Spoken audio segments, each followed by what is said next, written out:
In this video, I'll show you how to form and use the present perfect tense.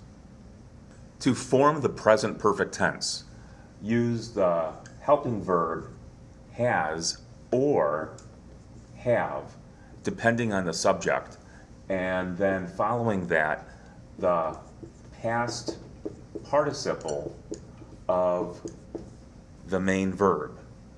So if the main verb is the verb live, the past tense is lived, and this is a regular verb, so the past participle is also lived. I have lived my entire life. Here's the helping verb and the main verb live in the form of the past participle. I have lived in the United States my entire life. So I was born in 1963 and then moved to the United States in 1964, and now it's 2012, and starting here, I have lived in the United States my entire life, or I can say almost my entire life. Starting in the past, going up to the present. How many years have you studied English? We can change the word years to months or weeks or even days. The question uses the helping verb have, and then the main verb is study. It's in the form of the past participle. When you answer the question, you say, I have studied English for, or you can use since, and then identify the time when you began.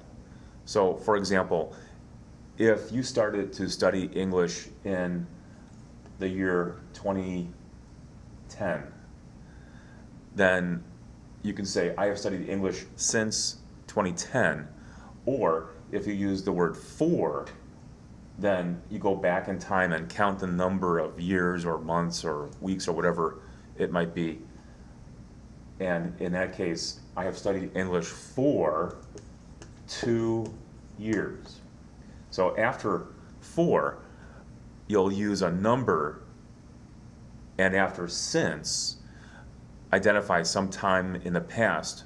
That would be a year, a month, a day. I have studied English since 2010. So these both have the same meaning. It doesn't matter which one you use, they're both good. In the simple form, here's the verb study. In the past tense, studied, and the past participle is also studied. The past participle goes after the verb have or has, depending on the subject. I have studied. You have studied. He has studied. She has studied. It has studied.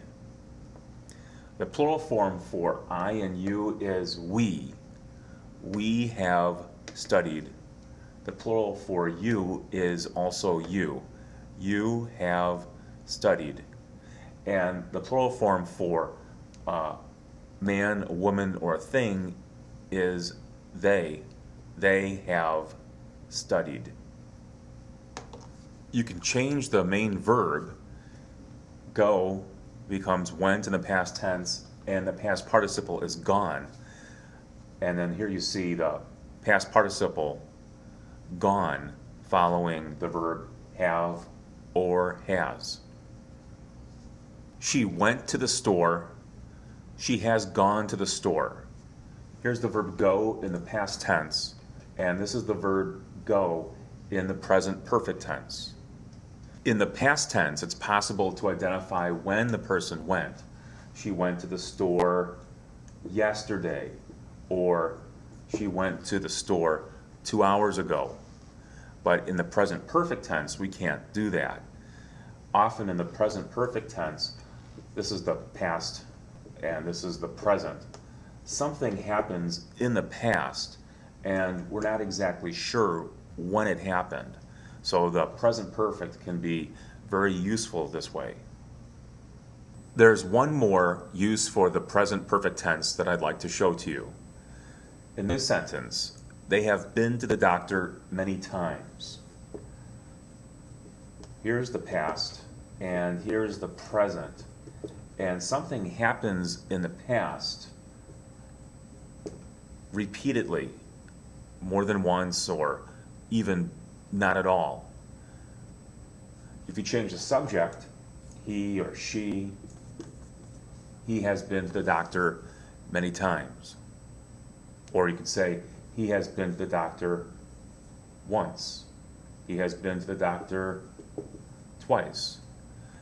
And if it's negative, then you would say, he hasn't been to the doctor. And that would be 0.